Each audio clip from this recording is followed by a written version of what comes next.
We talk about pocket listings.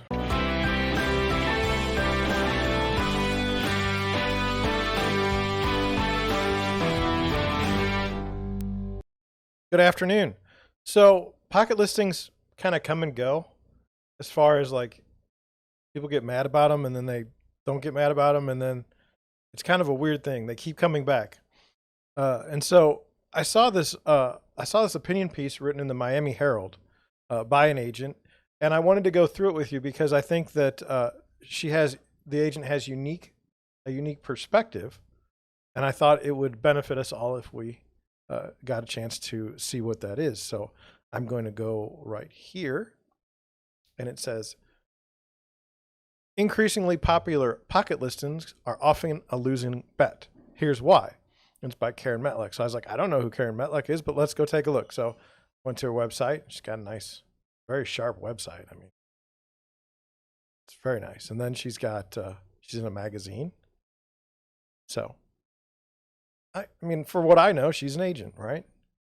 And so what it says is South Florida real estate is experiencing an incredible cycle marked by relentless demand from domestic buyers, sky-high sales prices, and rock-bottom levels of inventory.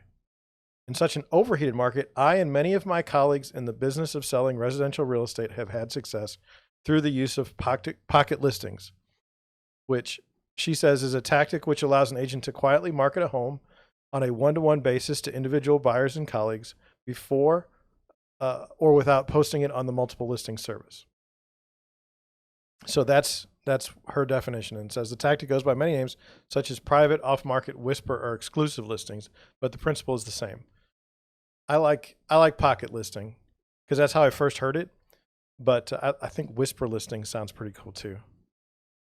So what we have here is an agent who's done pocket listings in the past, and she's thought about it, and so she wrote this opinion piece. And it says, pocket listings offer some advantages to the seller and agent in certain situations, and I agree with that. They allow the seller to take the necessary time to prepare the absolute best go-to-market plan and the agent to perform some limited targeted outreach before marketing the home to the masses. This can influence pricing, time on the market, and best possible deal for the seller and buyer. I don't agree with that. And it says some sellers prefer this discreet, quieter, and smoother process, even if it results in a less profitable sale. They may have concerns about privacy, flexibility, cleanliness, or other issues. She said, I recently sold a new development's penthouse residence through this off-market strategy as my clients were anxious to sell quickly with little fuss. And so, like I said, it's not like somebody that isn't in the business and doesn't do any, pocket listings. She has. But as she writes next, she says, as time goes on, however, and I see more industry fascination with pocket listings, I have become convinced that they do sellers a major disservice. And my reasons for why are as follows. So then she goes through her reasons, right? I mean, that's not hard. But this is interesting because she was not against the practice before. It's just based on her experience. She feels that it's not the greatest idea. So I'm just going to go through a quick setup here. It says, prospective buyers of pocket listings know that they are the only ones submitting an offer on a property, making them considerably less motivated to make their offer competitive.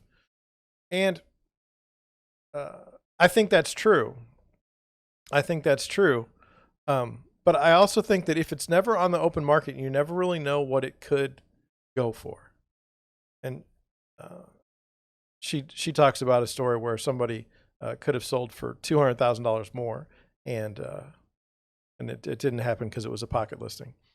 So then she goes into what's called the National Association of Realtors Clear Cooperation Policy, which is something that the realtors put in place to crack down on pocket listings. Because I don't think it's the best practice for the seller. But it says, she says, this puts the selling agent out of a pocket listing and by extension the seller in a very difficult position. Because basically there's 24 hours between the time you take a listing and the time you put the listing in for mass marketing. So you only can talk to so many people within 24 hours, basically. And because of that, it's already, she says, real estate is already a tough business, and the tiptoeing that must be done to comply with these rules makes everything much more delicate, leading to deals that can easily fall apart. And I can understand that. And then she talks about like unmotivated sellers in the next paragraph, and it says, this just creates a bad situation for everyone involved. Busy agents like me who waste time, attention, and resources on a futile non-sale, prospective buyers who fall in love with a pocket listing and pass on traditional ones, only to be brokenhearted and regretful of missed opportunities, and even the seller himself, who may earn a negative reputation in Miami's close-knit agent community. It says pocket listings also have a detrimental impact on fair housing as well, which is why the National Association of Realtors have rightly adjusted its rules. And that's kind of where I'm at. And we'll go over that with what I've got. So I thought this was very well written. I encourage you to go to the Miami Herald. I got the link in the description and read it for yourself. I didn't read all of it. Because I don't think that pocket listings are great for sellers. Like a lot of the arguments that we've seen have been arguments about, and in real estate, there have been arguments about the consumer, right? So we can't have agents being compensated because it's bad for the consumer. It costs too much for sellers to pay. That's the argument, okay? But what about something like a pocket listing, which causes prices to be artificially low, chance of racism, things of that nature? So I'll go through my thoughts. Number one, so it's from a real estate agent that has benefited from pocket listings in the past, and a legitimate real estate agent, okay? Somebody in the business, not somebody looking at the business from the perspective of a reporter. And then when she writes, some sellers prefer the process, the motivation being privacy, cleanliness, flexibility, or other issues. I think we can all understand that. And there's certain parts of the real estate community that also work in this manner. For example, investors typically flourish in a closed market. So you ever see a sign like, I'll buy your house? Okay. Those people are trying to get to you before you get your house on the market. Why? Because they're trying to get the house for as little as possible. Is that a bad thing? I don't know. I don't think it's great, but again, I'm not in that business.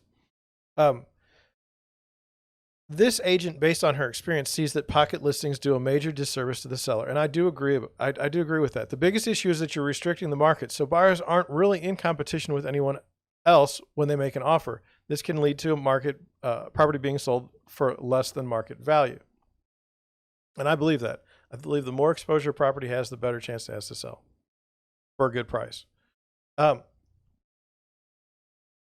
When she writes that the National Association of Realtors Clear Cooperation Policy, deals are falling apart, in her words, I don't know that that's true or not. Deals can fall apart for a bunch of reasons.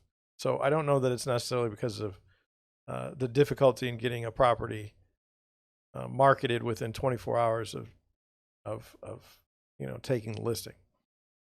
One of the things she mentions is no commitment by the seller to actually go through the sale. This is something that I've sort of come across. So like I'll have somebody that isn't that serious about selling. So they say, well, if you know anybody, just send them by. Okay. How much are we asking? How much are you paying? Weird.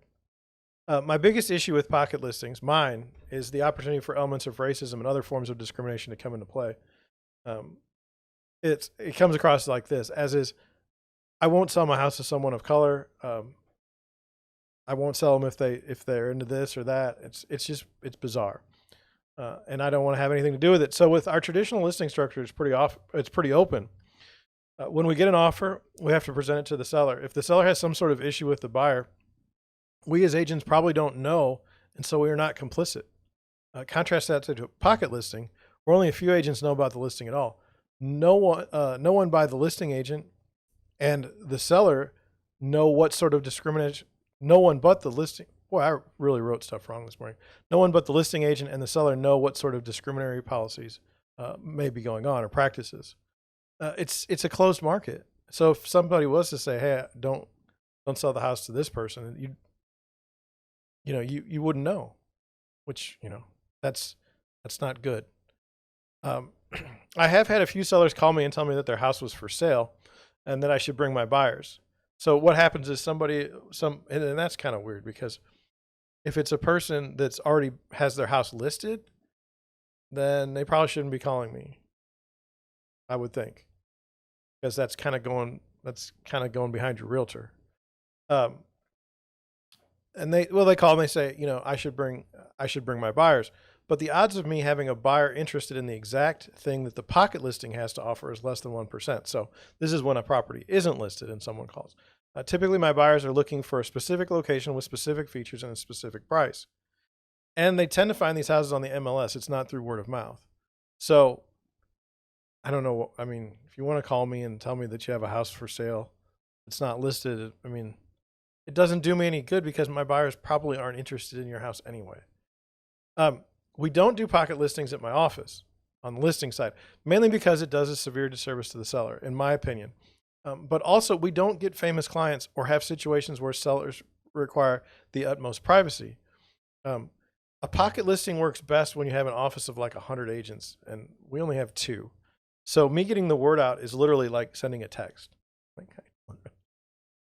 We've had times where sellers need to sell quickly, but that hasn't been an issue for us. We listed, it'll close in 30 days, and there'll be an abundance of offers. And that's pretty much the norm. So this agent wasn't saying that pocket listings should be banned by any stretch of the imagination. It's just that they're only for a certain thing, and perhaps they've been overused. And if you are going to use them, maybe you should be a little careful with how you're going about it. I thought it was a wonderfully written article. It's rare that you see a real estate agent get a platform to say anything at all. I know that sounds weird, but most agents are focused on saying like, you should hire me as a buyer's agent, or I'll get you the most price, or the most money for selling your house. Like they don't engage on issues because of the fear of offending possible buyers or sellers. So I applaud the agent for doing this. If you're in the Miami market, perhaps look this agent up. I think her name's Karen Matlock. Did I get it right? Karen Matlock. Yeah. Just look it up on the internet. I'm sure you'll find her. So with that, I mean, yeah, pocket listings. Probably going to talk about them again and again. But, it seems to be what people are looking for. So thank you for watching. Thank you for listening. And I'll catch you on the next one.